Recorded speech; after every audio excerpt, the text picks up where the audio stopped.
Welcome to episode 250 of the Actual Astronomy Podcast. This is going to be a short episode. We're going to talk about Eric's trip, not the band, but if people are Joel Plaskett fans, they should check out Eric's trip. But we're going to talk about listener Eric's trip to the Nebraska Star Party and his observing report from there. I'm Chris, and joining me is Shane. We're amateur astronomers who love looking at the nighttime sky in this podcast. Or anybody else who likes going out under the dark skies. So we got a really cool trip report from Eric about going to Nebraska last week. Go ahead. Yeah, just quick intro for Eric. We've talked about Eric Lotz.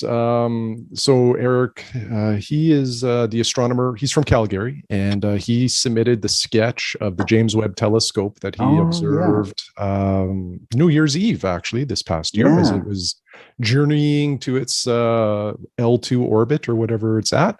So that was super cool. We've talked about his his suitcase Dobsonian that he has. And he's also one of the contributing editors to Sky News magazine, and he interviewed you and I, and that was published, I think, in this month's Sky News, actually. The summer one. Yeah, the August edition of Sky News. So that's Eric. We are working with Eric to get him on the podcast, but he's super busy right now. So maybe sometime in the fall, we hope to have him on and just have a really good conversation. Yeah, I'm actually hoping maybe to try to observe with him, but at the end of this month, we're kicking some ideas around about maybe going down to Grasslands or one of the other sites that I like to go to in southern Saskatchewan. And hopefully that pans out. We missed it last year. He went down to Grasslands during Thanksgiving, and it was just a little bit cold. And cold in Grasslands can be very, very cold, and it ended up being like cold and windy and stuff. And last year I wasn't quite as set up for camping again. I am resupplying myself with a slightly better camping gear. But anyway, I digress. So we've got this email from him. Super amazing. He was down in Nebraska under Bordeaux 1 skies. That's down to 42 degrees latitude, which I can appreciate because I grew up observing within about a degree or so latitude of where he was at. But when you get into Nebraska, like with Saskatchewan, you're into the dry Midwestern airflows of our continent, which are very, very good skies, nowhere near the or conditions that you can get at the coast with a lot of heat, haze, and humidity and that sort of thing. So I know the difference. All right, do you want to start, Shane? Maybe read a few paragraphs, and then we'll discuss as we go through this. Yeah, for sure. So Eric sent a very detailed email to us about his trip to the Nebraska Star Party. And said that we could read it. We're not reading it out of turn. We're not just like, we wanted to have him on, but then he said, go ahead and read it. So we're all good. Yeah. And we just think it's a phenomenal report. And it's also a star party that both you and I have interest in because it's sort of within proximity of us. It is. I really want to get down to it. I've looked at their website, and you know what attracts me most? It's not even the dark skies. It's that it's run by a group of people that made a photograph with a bunch of them sitting outside like a sod hut. And it looks like it's like a photo from like the 1800s, and then if you look closely, like somebody has a laptop, and it's stuff like that, right? It's a subtle sense of humor, which I feel like these are my kind of people, right? yeah, for sure. Okay, I'll kick this off. Go for it. So it starts off with, here is a trip report of our adventure down in Nebraska last week at 42 degrees latitude. I have a number of family members who live in that area of Nebraska, so it was a perfect opportunity to visit them during the days and afternoons, and then stay up all night under the starry, dark skies of Nebraska. Sleep was challenging to secure. The trip began with a marathon drive from Calgary to Nebraska. I, my wife, and son drove down from Calgary through Montana and Wyoming with the 17.5-inch Discovery Dobsonian. And our good friend, Dory Wood from Edmonton, drove down through Saskatchewan and the Dakotas with his Celestron Edge HD 11 and Hyperstar for imaging.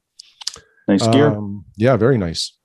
The Nebraska Star Party is located at the Merritt Reservoir, which is a state park about 50 kilometers southwest of tiny Valentine, Nebraska, and it has perfect Bortle 1 skies. The forecast at the beginning of the week did not look very promising. It looked like we were on the north edge of a larger system for the majority of the week, with hourly cloud forecasts changing wildly.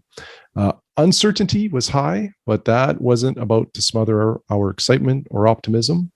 And Chris, I think you and I can both relate to wonky forecasts, to try to plan your trips. And, I just want to spend a minute on this point.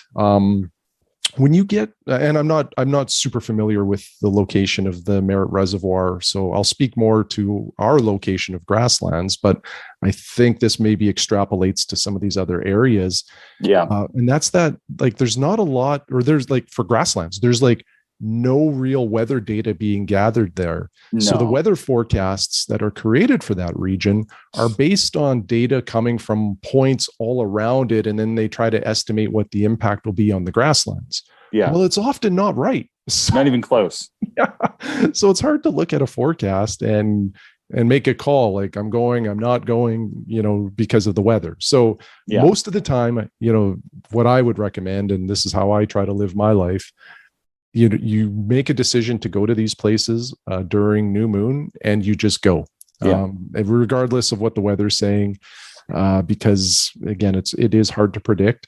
One thing that does maybe have a little more accuracy is, and this is like 12 hours out, you look at the cloud movement and you can sometimes extrapolate what the clouds will do, but that's about as much as you can get for some of these areas. So anyway, that's what I usually do. Go for it. Do you want to pick up the next one, or should I keep going?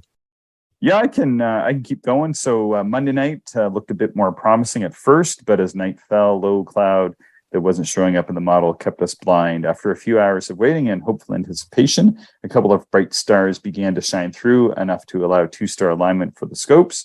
I used my go-to lock onto M11 and the wild duck cluster and stood at the eyepiece and waited. 10 minutes passed by, still waiting.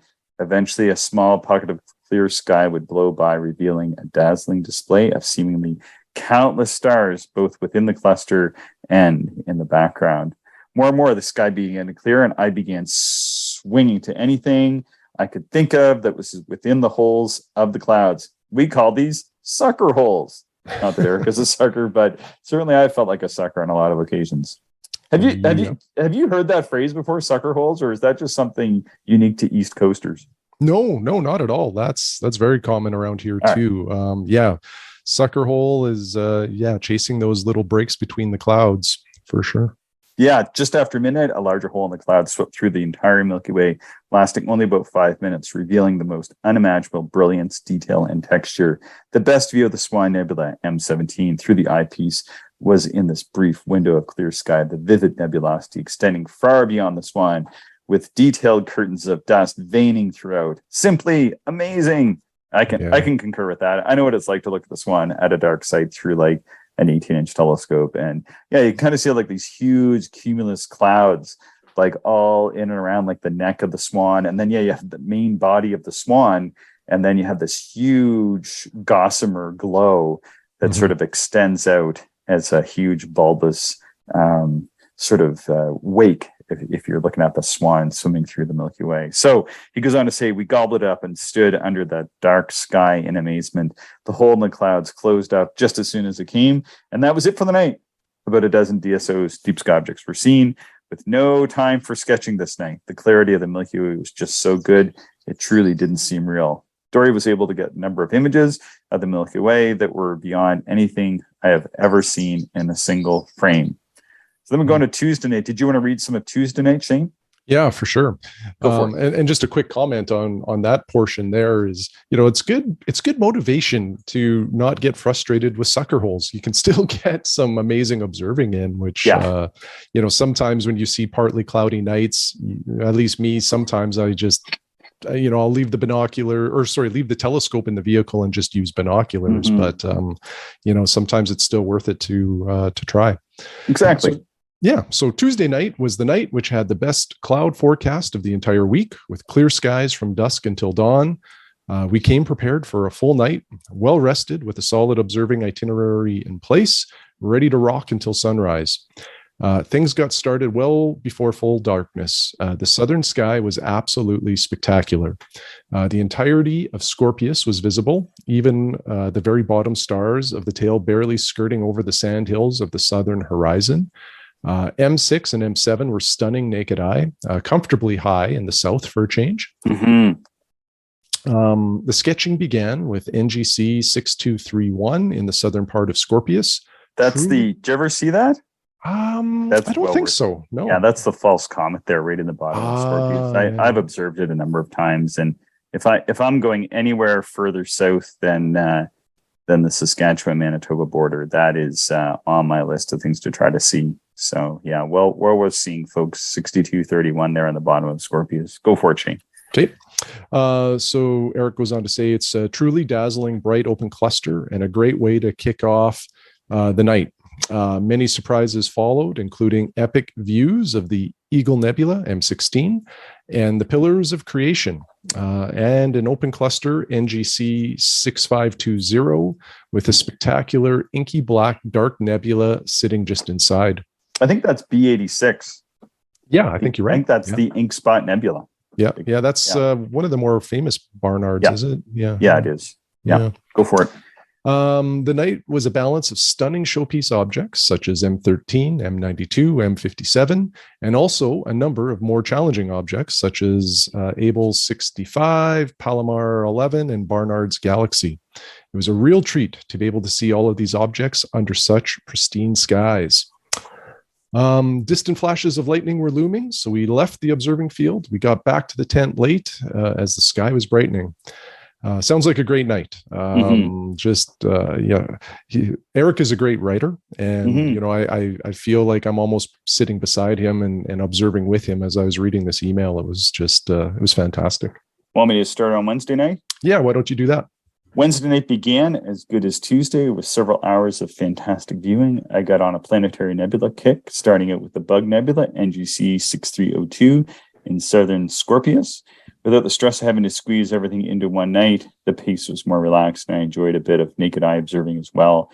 The southern sky was mostly clouded over, much of lower Sagittarius and Scorpius, but the remainder of the sky still had excellent transparency. Thursday night was our final night. It started with loads of epic door prizes from the event organizers. Teleview eyepieces were flying out of the swag bag left, right, and center. Epic telescopes, even a triplet refractor. That's it was amazing. out of control. Unfortunately, none of us won the big ticket items. My son won a pair of binoculars. That's pretty good. Yeah. That's the cool thing. If you've never been to a Star Party, is most of them, well, I shouldn't say most, a lot of them have door prizes like this on the final day or final night. And sometimes you can win some really amazing stuff. And this sounds like an incredible amount of high-end, gear to win, which is awesome. The only good door, what's the best door prize you ever won? I don't know if I've ever won, to be honest. I've mostly won, let's see, I've won those really inexpensive binoculars. I've won some really inexpensive eyepieces. But the very first Star Party I ever went to in the 90s in New Brunswick, I won the big door prize, which that year was $100 gift certificate to a telescope store. And I ended up buying my first ST80 with that $100 gift certificate. So I felt like, and it actually hooked me into joining the RASC because I almost felt guilty for winning like the big prize. It was like I wasn't even a member of the RASC or anything. And I just sort of showed up randomly to the Star Party. And I didn't even know there was door prizes. And I won like this $100, which is like the big, back in those days, that was a little tiny Star Party with like maybe 30 or 40 people or something. It was like a big deal, the person who won it, right? I was like, oh, I felt kind of bad, but I ended up volunteering at the Star Party. Anyway, I'll go on. With only a brief weather window this last night, only a couple of objects could be viewed. Clouds developed over the entire sky in mere minutes just after midnight, and it was lights out. That concluded the final observing session for the Star Party. The early clouds forced us to be responsible and get to bed relatively early because the next day they had to tear down camp and try to head home. It was a really cool trip, fantastic viewing, great company. I was so glad that Dory joined us from Edmonton.